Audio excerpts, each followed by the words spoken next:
G'day, Steve Morgan here, Fishing Monthly Magazines, and what I love about working at the magazine is you get to see sneak previews of new stuff coming out onto the market. And this afternoon we're with the guys from Stessl and Horizon Boats. Horizon Boats, famous Gold Coast brand, took over the Stessl brand around 4 years ago now, and they're starting to do some pretty cool things with it.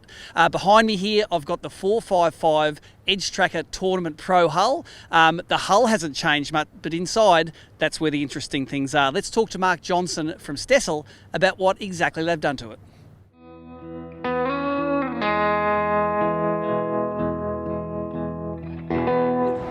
The Stessl Edgetracker is one of the most popular hulls that's been around with Stessl for many years now. We've refined it, internal fit out. It's the same basic hull. It's always worked well. It didn't need any fiddling with. The interior, as things have changed, particularly, example, the console with sounders. Sounders have got bigger. We've needed more real estate. We've had to change the look and develop something new. This is our new console range, developed for that, to get a new look, to have something different, and to allow us to put 12-inch sounders. This one's mounted on a ram bracket, but it could flush mount right in the centre here. The dealer's chosen to do this for competition fishing, so that on the bracket he can spin it round and fish off the front casting deck. We wanted to have a totally different look. We wanted to get away from the old white box console with a plastic screen and an acrylic screen. This is satin painted as standard, and we're able to do wrapped or colour painted dashboards, so people will be able to customise them. Being a tournament boat, we sort of look to what people would want. There's a live well, a kill tank down the back, or a bait tank down the back, but our rod locker, always difficult to get one in a small boat.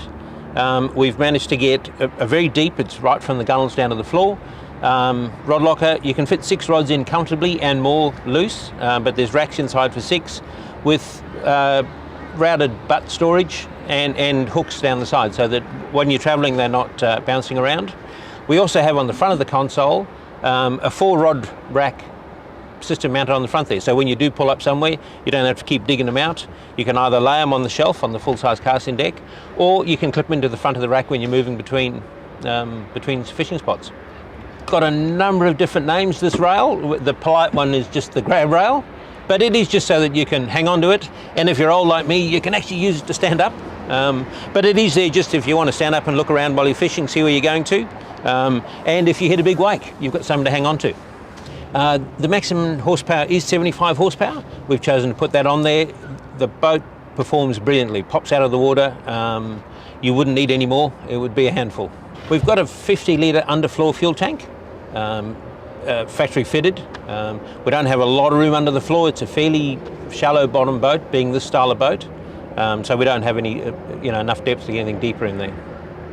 One of the challenges when talking to fishermen and dealing with it is all the gear, where to put all the gear, the safety gear, life jackets, your food, your rescue, all your fishing tackle. So the casting deck is right up at gunnel height, where you want to be when you're casting, but the storage inside, there's 5 hatches for storage access, and there's the central hatch for the 100 litre live well. The electric motor mount is standard on this model. Obviously named as a tournament fisherman, we assume that tournament fishermen are going to have them, and it'll suit a Minn Kota or motor guide. It's a standard bracket that'll take them. A lot of people like to have a clean deck, no cleats or anything on there. In the anchor locker, the cleat is mounted under the floor, under the hatch, and there's a small slot in the hatch for your rope can come out. With the advent of spot lock on electric motors now, anchoring's becoming a thing of the past, but it is something you need to have. This package, as shown, would be in the mid-30s, and you'd buy 2 of these for the price of an American imported sports fishing boat now.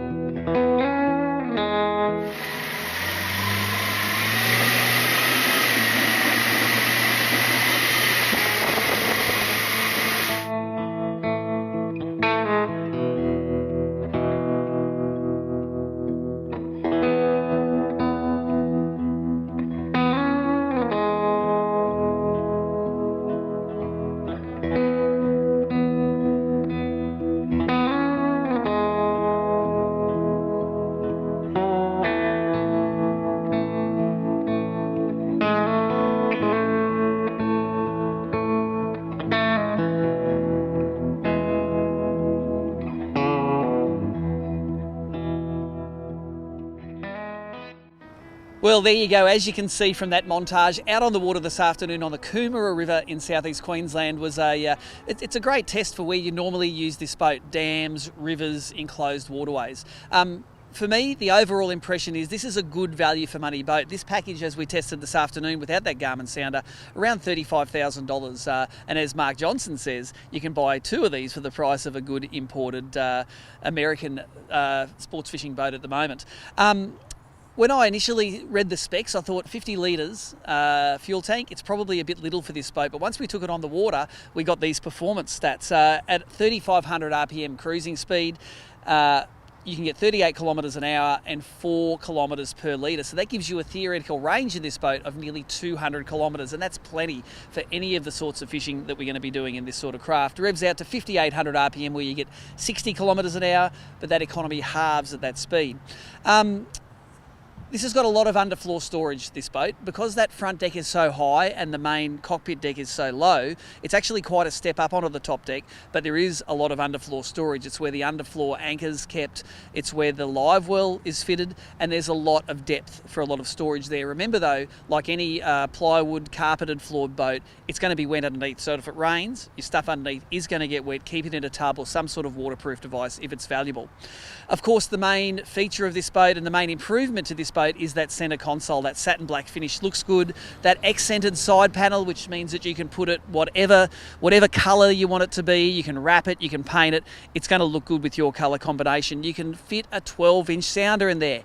Yay! And you can fit all of the gauges. So it's not only a good-looking addition, it's a practical addition from that reason. The grab bar on the front of it, not only good for a grab bar, but if you want to mount action cameras, a GoPro, something like that, which a lot of people want to do nowadays, that is a really good option for a mounting point. Lots of windscreen boats don't have a place to put that sort of gear. At the moment, of course, Australian made, it's good value for money. The dollar's crap at the moment, so it really is. Locally made is a good option if you want to especially step up into tournament fishing. This thing comes on a single axle trailer. It's light enough, which means you can basically tow it with anything, and it'll fit in most garages, which means your pride and joy is going to be able to be stored safely and securely and out of the elements.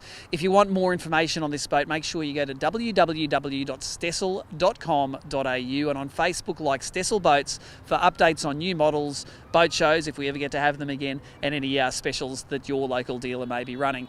Until next time, Steve Morgan checking out at dusk, Coomera River, southeast Queensland. Loved riding in this Stessl.